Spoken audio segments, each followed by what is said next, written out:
I'm with Marjorie, and you're with the American Principles Project. And we were talking about how, let's say, life issues and moral issues, the lines can be blurred by the media and through our schools. And one thing that you brought up was, what was that book, Heather? Well, what we're finding, we're working on a Preserve Innocence project, which is helping to preserve the innocence of our children.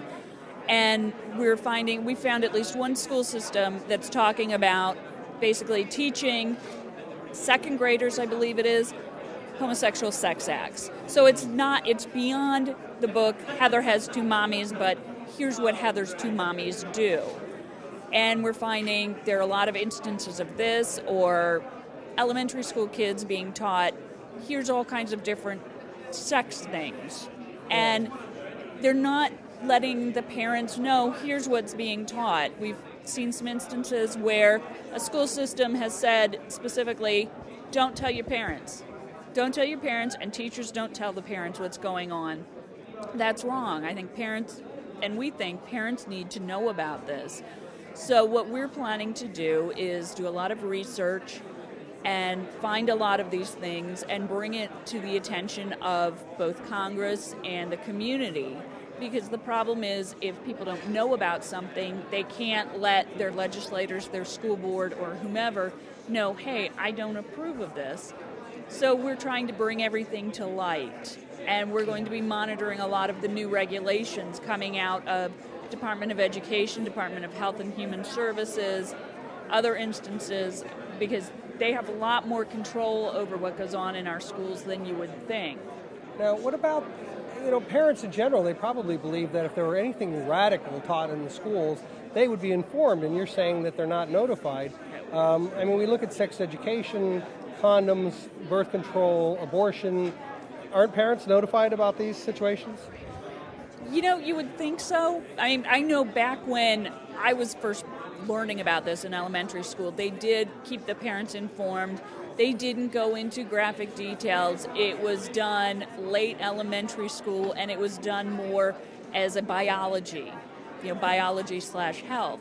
Nowadays, it starts much younger, and no, the parents aren't being informed. Sometimes they are, but a lot of times they're not. Or if they are, they're not given a choice of maybe opting their kids out, which, again, parents should be the ones teaching their kids about this. It's true, not all parents do, but the parents should have the choice. Do I teach this, or do my kids do my kids learn this at school? Or the other issue is, do I need to teach my children, here's what you're learning in school, here's what we believe. And if the parents aren't knowing what's being taught at school, they can't counteract that. Yeah. And so that's one of the things we're really working on with our project, Preserve Innocence project. All right. And it's more than just those issues, but that's a big one. Well, I'm sure there's a lot more, and I'm glad that you're out there working on this and trying to educate us. How do people find out more about the American Principles Project? We have a website and a blog, www.americanprinciplesproject.org, and that will have links to a lot of our materials. We bring in scholars to help on different issues, so all of that is up on our website. All right. Well, those of you watching this, we speak about action, and in this particular case, either you do something and you get involved, or if you have children who are out there in the public school systems, they're going to get an education. It just may not be the education you want them to get. So I encourage you to get involved and see what's going on. And when you find out about these things, speak out about them. Go to the school board, write people who are involved with the school system, and just show up at your school and say, I don't want my child to participate in these activities. We can make a difference, can't we? Yes, we can. All right. Thank you, Marjorie.